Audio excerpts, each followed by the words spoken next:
2025 സെപ്റ്റംബറിന് മുമ്പ് സോളാർ വെക്കണമെന്ന് പറയുന്നത് എന്തുകൊണ്ട്? 2025 ഒക്ടോബർ 1 മുതൽ സോളാർ ബില്ലിംഗ് രീതിക്കും അതുപോലെ സോളാർ ഇൻസ്റ്റാൾ ചെയ്യുന്ന മാനദണ്ഡങ്ങൾക്കും മാറ്റം വരാൻ പോകുന്നു. റെഗുലേറ്ററി കമ്മീഷൻ ഇത് സംബന്ധിച്ച് കരട് മാർഗനിർദ്ദേശം പുറപ്പെടുവിച്ചു. ഇതുമൂലം മുൻകാലങ്ങളിലെ അപേക്ഷിച്ച് സോളാർ അത്ര ലാഭകരം അല്ലാതാകും. എന്തൊക്കെ മാറ്റങ്ങളാണ് വരാൻ പോകുന്നത്? 1. 3 കിലോവാട്ടിന് മുകളിലുള്ളവർ നെറ്റ് ബില്ലിംഗ് സംവിധാനത്തിലേക്ക് മാറും. 5 കിലോവാട്ട് ഉപയോഗിക്കുന്നവർക്ക് നെറ്റ് മീറ്ററിംഗ് ആവശ്യമെങ്കിൽ അവർ 30% ബാറ്ററിയുള്ള ഹൈബ്രിഡ് സോളാർ ഇൻസ്റ്റാൾ ചെയ്യണം. ഇതുമൂലം കോസ്റ്റ് കൂടും. 5 കിലോവാട്ട് നെറ്റ് ബില്ലിംഗിൽ ചെയ്യുന്നവർക്ക് നെറ്റ് മീറ്ററിങ്ങിനെ അപേക്ഷിച്ച് ഒരു മാസം ശരാശരി 2500 രൂപ നഷ്ടം വരും. 2. 3 കിലോവാട്ടിന് മുകളിലുള്ളവർ 3 ഫേസ് ഇൻവെർട്ടർ വെക്കേണ്ടി വരും. മിക്ക സ്ഥലങ്ങളിലും 3 ഫേസ് ലഭ്യമല്ലാത്തതിനാൽ പല സ്ഥലങ്ങളിലുള്ളവർക്കും 5 കിലോവാട്ട് സാധ്യമല്ലാതെ വരും. ഇലക്ട്രിക്കൽ വെഹിക്കിൾ ഉപയോഗിക്കുന്നവർക്കും 3 കിലോവാട്ട് മതിയാകാതെ വരും. 3. വീട്ടിൽ ഉൽപ്പാദിപ്പിക്കുന്ന വൈദ്യുതി നിങ്ങളുടെ കടയിലേക്ക് വീലിംഗ് ചെയ്യുന്ന സമ്പ്രദായത്തിൽ പരിമിതികൾ നേരിടും. നെറ്റ് മീറ്ററിംഗ് അർഹതയുള്ളവർക്ക് മാത്രമേ വീലിംഗ് സാധ്യമാവുകയുള്ളൂ. അതുപോലെ ഒരേ താരിഫുള്ളവർ തമ്മിൽ വീലിംഗ് ചെയ്യാൻ കഴിയുകയുള്ളൂ. 4. ഗ്രിഡ് സപ്പോർട്ട് ചാർജ് 1 രൂപ കൊടുക്കേണ്ടി വരും. ഒരു യൂണിറ്റ് KCBയിലേക്ക് കൊടുക്കുന്നതിന് 1 രൂപ എന്ന നിരക്കിൽ ചാർജ് വരാനും ഇടയുണ്ട്. 4.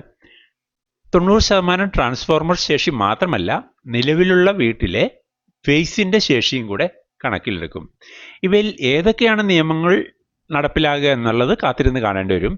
ഈ നിയമങ്ങൾ വരുന്നതിന് മുമ്പ് സോളാർ വെക്കുന്നതാണ് ഏറ്റവും ബുദ്ധിപൂർവമായ തീരുമാനം. ഇതിൽ ആളുകളെ ഏറ്റവും കൂടുതൽ ബാധിക്കുന്ന ഒരു കാര്യം 5 കിലോവാട്ട് സോളാർ വെക്കുന്നവർക്ക് നെറ്റ് മീറ്ററിംഗ് മാറി നെറ്റ് ബില്ലിങ്ങിലേക്ക് വരും എന്നുള്ളതാണ്. നെറ്റ് മീറ്റർ എന്ന് വെച്ചാൽ കൊടുക്കുന്ന വൈദ്യുതിക്ക് പകരം വൈദ്യുതി തരുന്നു. നെറ്റ് ബില്ലിംഗ് എന്ന് വെച്ചാൽ കൊടുക്കുന്ന വൈദ്യുതിക്കും വാങ്ങുന്ന വൈദ്യുതിക്കും ബില്ലാണ് തരുന്നത്. 5 കിലോവാട്ട് കസ്റ്റമർ സാധാരണ ഒരു മാസം 600 യൂണിറ്റ് സോളാർ വൈദ്യുതി ഉൽപ്പാദിപ്പിക്കുന്നു എന്നിരിക്കട്ടെ. ഇതിൽ 100 യൂണിറ്റ് പകൽ സമയം ഉപയോഗിക്കുന്നു.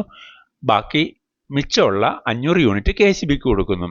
ഒരു മാസം 600 യൂണിറ്റ് വൈദ്യുതി ഉപയോഗിക്കുന്ന ഉപഭോക്താവിന് നെറ്റ് മീറ്ററിംഗ് ആണെങ്കിൽ പണമൊന്നും കൊടുക്കേണ്ടി വരികയില്ല. എന്നാൽ നെറ്റ് ബില്ലിങ്ങിലേക്ക് വരുമ്പോൾ 500 യൂണിറ്റ് കറണ്ട് കൊടുത്തതിന് 3 രൂപ വിലയിടുന്നു. ഇപ്പോൾ കൊടുത്തതിനുള്ള തുകയായിട്ട് 500 × 3 1500 രൂപ ഉപഭോക്താവിന് ലഭിക്കുന്നു. ഇനി 500 യൂണിറ്റ് KCBയിൽ നിന്ന് വാങ്ങിച്ചതിന് 8 രൂപ നിരക്കിൽ 4000 രൂപ വിലയിടുന്നു. ഇവ തമ്മിലുള്ള വ്യത്യാസം എന്ന് പറയുന്നത് 2500 രൂപ. ഇവിടെ നെറ്റ് മീറ്ററിംഗ് ഉള്ള ആൾക്ക് കറണ്ട് ബില്ലൊന്നും കൊടുക്കേണ്ടി വരുന്നില്ല. എന്നാൽ നെറ്റ് ബില്ലിംഗ് ഉള്ള ആൾക്ക് 2500 രൂപ കറണ്ട് ചാർജായിട്ട് കൊടുക്കേണ്ടി വരുന്നു. ആളുകൾ കൂടുതലായി സോളാർ വെക്കുന്നതുകൊണ്ട് KCBക്ക് പല വിധത്തിലുള്ള പ്രശ്നങ്ങളുണ്ട്. 1. ഒരു മഴക്കാർ വന്നു കഴിഞ്ഞാൽ പെട്ടെന്നുള്ള സോളാർ വൈദ്യുതിയുടെ വേരിയേഷൻ വിതരണ സമ്പ്രദായത്തെ സാരമായി ബാധിക്കുന്നു. 2. സോളാർ വെച്ച് കഴിഞ്ഞാൽ ഇലക്ട്രിക്കൽ വെഹിക്കിൾ ആളുകൾ വാങ്ങുന്നതിനാൽ പീക്ക് ടൈമിലെ കറണ്ട് കൺസപ്ഷൻ കൂടുതൽ വർദ്ധിക്കുന്നു. 3. പെട്ടെന്ന് ആളുകൾ സോളാർ വെക്കുന്നതിനാൽ വളരെ ചുരുങ്ങിയ സമയം കൊണ്ട് പീക്ക് ടൈമിലെ വർധനവ് മാനേജ് ചെയ്യാനായിട്ടും KCBക്ക് ബുദ്ധിമുട്ടുണ്ട്. 4. പകൽ സമയത്ത് വില കുറഞ്ഞ സോളാർ വൈദ്യുതിക്ക് പകരം രാത്രിയിൽ വില കൂടി വെക്കുന്നതിനുള്ള സാമ്പത്തിക പ്രശ്നങ്ങൾ. 5. ഒരു വർഷം ഏകദേശം 300 കോടിയോളം രൂപ സോളാർ വെച്ചതിനാൽ KCBക്ക് വരുമാനം കുറയുന്നു. ഇങ്ങനെയുള്ള പല കാരണങ്ങൾ കൊണ്ട് ഈ നിയമം നടപ്പിലാക്കാനുള്ള സാധ്യത ഏറെയാണ്. അതുകൊണ്ട് എത്രയും വേഗം സോളാർ വെക്കുന്നതാണ് ഏറ്റവും നല്ലത്. 5000 രൂപ കറണ്ട് ബില്ല് ഉള്ളയാൾ കഴിഞ്ഞ 10 വർഷം 3 ലക്ഷം രൂപ പാഴാക്കി കളഞ്ഞു. അടുത്ത 10 വർഷവും 3 ലക്ഷം രൂപ പാഴാക്കി കളയേണ്ടി വരും. ഇതിലും എത്രയോ നല്ലതാണ് എത്രയും പെട്ടെന്ന് ലോൺ എടുത്ത് പണം മുടക്കാതെ സോളാർ സ്ഥാപിക്കുന്നത്. നിങ്ങൾക്ക് ഈ വീഡിയോ ലഭിക്കുന്നത് സോളാർ ടെക് ട്രെയിനിങ് അക്കാദമിയിൽ നിന്നാണ്.